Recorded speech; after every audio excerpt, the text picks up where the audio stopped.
नमस्कार दोस्तों, आपका स्वागत है रात के राज चैनल पर। अगर आपको डरावनी, रहस्यमयी और सिहरन पैदा कर देने वाली कहानियां पसंद है, तो चैनल को सब्सक्राइब करना न भूलें और हाँ, वीडियो को लाइक और शेयर जरूर करें। तो आइए चलते हैं आज की एक ऐसी कहानी की ओर जो आपको रातों की नींद उड़ा देगी। ये कहानी है भूतिया किला की, जहां हर दीवार पर मौत की परछाई है और हर खामोशी में छुपा है एक राज। राजस्थान के रेगिस्तान के बीचों बीच, ऊंचे टीलों के बीच, एक सदियों पुराना किला खड़ा है। दिन में देखने पर वो बस एक वीरान ढांचा लगता है। टूटी दीवारें, गिरते हुए बुर्ज, सूखी घास और वीरान रास्ते। लेकिन रात में वही किला मौत की एक भूल भुलैया बन जाता है। कहा जाता है कि वहां जो भी रात गुजारता है वो कभी लौटकर वापस नहीं आता। उसकी चीखें दीवारों में कैद हो जाती है और हर नई रात में उनकी आवाज गूंजती रहती है। गांव वाले उस किले को शापित दरवाजा कहते थे। कोई भी सूरज ढलने के बाद वहां कदम रखने की हिम्मत नहीं करता। कहा जाता था कि उस किले में महारानी रत्नावली की आत्मा भटकती है। वही महारानी जिसकी मौत रहस्यमय ढंग से हुई थी। कुछ लोग कहते थे उसे जिंदा दीवारों में चुनवा दिया गया था, तो कुछ कहते थे कि उसे जहर देकर मार दिया गया। लेकिन असली सच किसी को नहीं पता। कहानी शुरू होती है चार दोस्तों से। एक आरव, एक यूट्यूबर और व्लॉगर जिसे डरावनी जगहों की खोज करना बहुत पसंद था। दो मीरा, उसकी कजिन, जो पुरानी कहानियों और रहस्यमयी जगहों पर रिसर्च करती थी। तीन कबीर, आरव का सबसे अच्छा दोस्त, थोड़ा मजाकिया लेकिन बहुत बहादुर।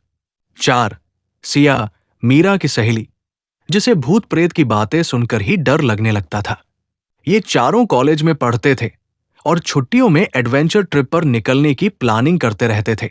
आरव ने किले के बारे में इंटरनेट पर पढ़ा और तुरंत अपने दोस्तों को कहा, दोस्तों, ये हमारी जिंदगी का सबसे खतरनाक और सबसे डरावना एडवेंचर होगा। अगर हम इस भूतिया किले की सच्चाई रिकॉर्ड कर पाए तो हमारा चैनल धमाल मचा देगा। मीरा थोड़ी हिचकिचाई, आरव, लोग मजाक नहीं कर रहे हैं। मैंने उस किले के बारे में पुराने अखबारों में पढ़ा है। वहां कई लोग लापता हो चुके हैं। लेकिन कबीर हंसते हुए बोला, अरे, ये सब अफवाह है, भूत-वूत कुछ नहीं होते। चलो, मजा आएगा। सिया चुप थी। उसका चेहरा पीला पड़ गया था। वो बुदबुदाई, अगर वहां सचमुच कुछ हुआ तो? आरव ने कैमरा उठाया और कहा, डरने की जरूरत नहीं, हम सब साथ रहेंगे।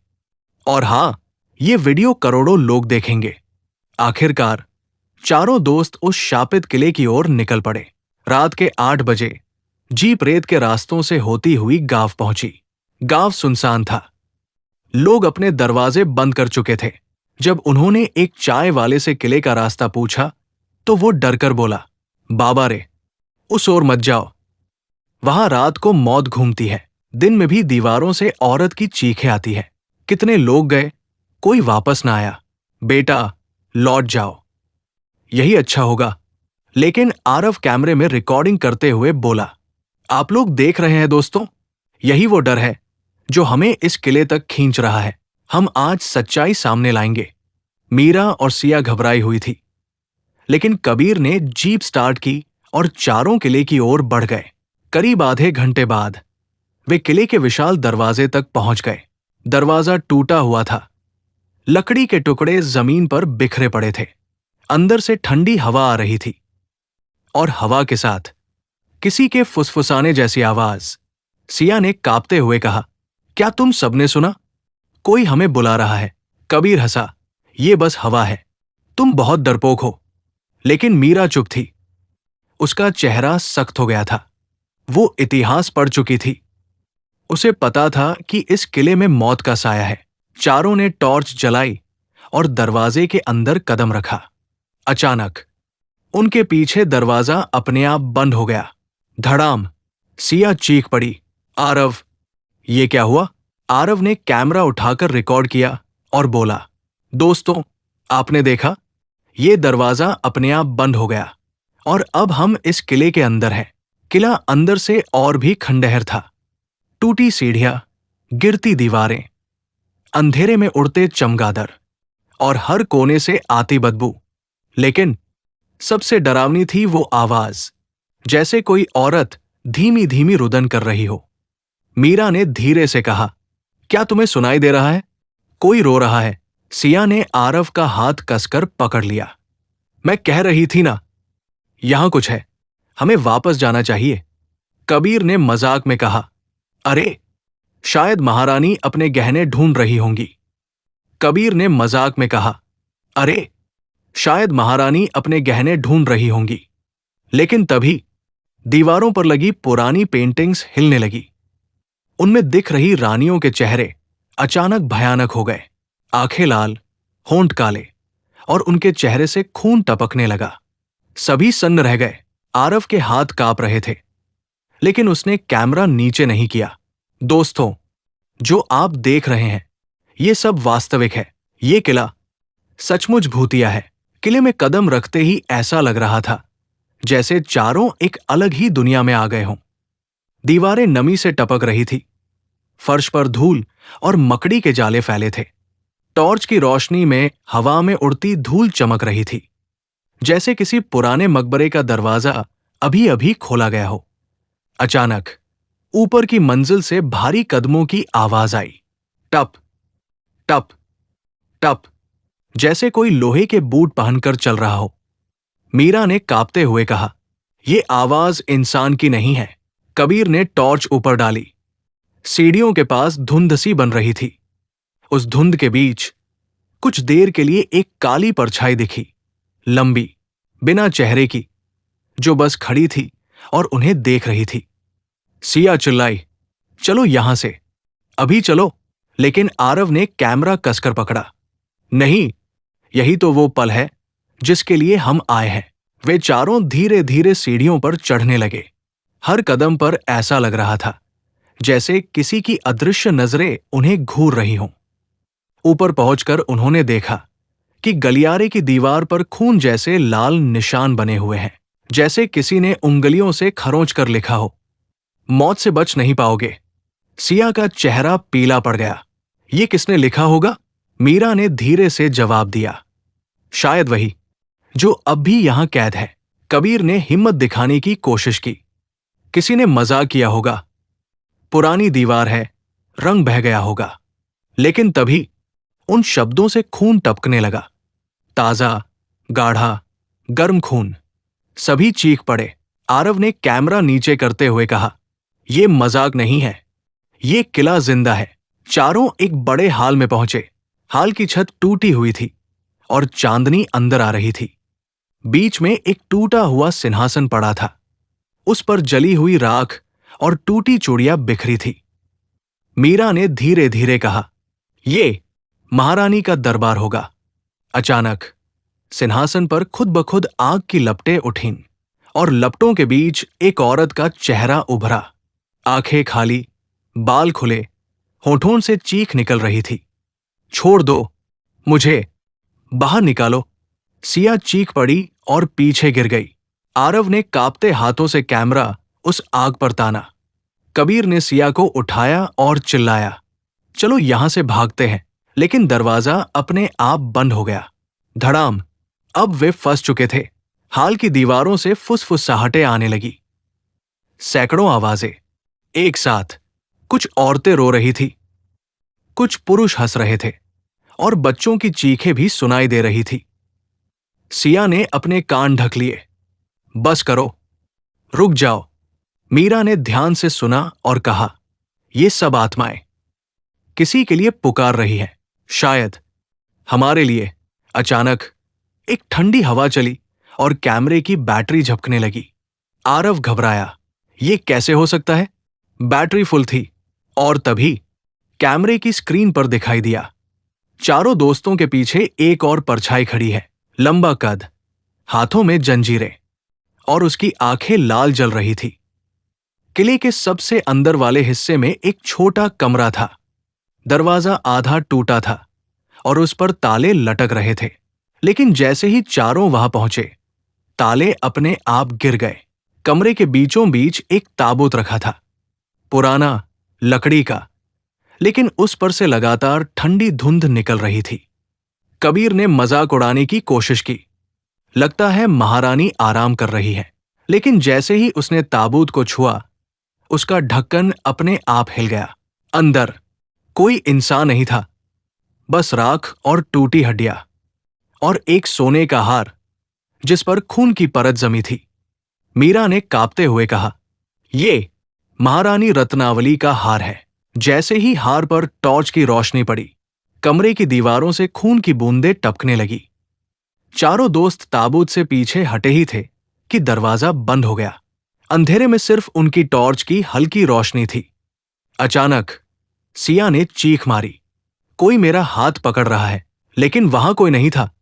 उसकी कलाई पर नीले निशान पड़ गए, जैसे किसी ने जोर से पकड़कर दबाया हो। कबीर ने उसका हाथ छुड़ाया, लेकिन तभी दीवार से एक भूतिया चेहरा बाहर निकला, आधा जला हुआ, आधा कंकाल। उसकी आंखों से धुआं निकल रहा था। वो चेहरा धीरे से बोला, तुम सब मरोगे। चारों दोस्तों की सांसें अटक गई। सिया बेसुध होकर गिर पड़ी। आरव ने कांपते हुए कैमरे में कहा, दोस्तों, ये जगह सच में मौत का घर है। अगर हमें कुछ हो गया तो ये वीडियो सबूत बनेगा। सिया अभी भी बेहोश पड़ी थी। कबीर ने घबराकर उसे हिलाया, लेकिन वो उठी नहीं। मीरा ने हाथ टॉर्च की रोशनी में उसके चेहरे के पास किया और चौंक गई। सिया के होंठों से खून की पतली धार निकल रही थी। ये कैसे हो सकता है? मीरा बुदबुदाई। अचानक कमरे की दीवारों पर धुंध से बने चेहरे दिखने लगे। हर चेहरे की आंखें खाली थी और उनमें गहरी नफरत झलक रही थी। वे सभी एक साथ चिल्लाए, भागो, वरना तुम भी यही कैद हो जाओगे। चारों दोस्तों ने दरवाजा खोलने की कोशिश की। इस बार दरवाजा अपने आप खुल गया, जैसे किसी ने उन्हें बाहर धकेल दिया हो। बाहर आते ही उनके सामने एक लंबा गलियारा था। उसकी दीवारों पर हर 2 कदम पर हाथों के खून से बने निशान थे, जैसे किसी ने दीवार को नोच-नोच कर अपने खून से रास्ता बनाया हो। गलियारे के आखिर में एक टूटा हुआ बड़ा आईना था। आरव ने कैमरा उसकी ओर घुमाया, लेकिन कैमरे में जो दिखा वो सच नहीं था। आईने में वे चारों नहीं थे, बल्कि चारों की जगह 4 कंकाल खड़े थे, सड़ेगले, बिना आंखों के, जिनके हाथ पांव जंजीरों में बंधे थे। मीरा चीख पड़ी, ये हमारा भविष्य है। आईने में कंकालों ने अचानक हिलना शुरू कर दिया। उनमें से एक कंकाल ने सिया की ओर इशारा किया और धीरे से बोला, तुम पहली हो। अचानक आईना अपने आप टूट गया। टुकड़े हवा में तैरते रहे और फिर सब गायब हो गया। वे लोग किले के एक और हिस्से में पहुंचे। वहां एक बड़ा दरबार था, जिसकी छत पूरी तरह टूटी थी और चांदनी सीधे अंदर गिर रही थी। बीच में एक काली परछाई खड़ी थी, लंबे बाल, राजसी पोशाक और हाथ में सोने का हार। मीरा कांपते हुए बोली, ये महारानी रत्नावली की आत्मा है। परछाई ने धीरे धीरे सिर उठाया। उसकी आंखें गड्ढों जैसी थी और उनमें से काला धुआं निकल रहा था।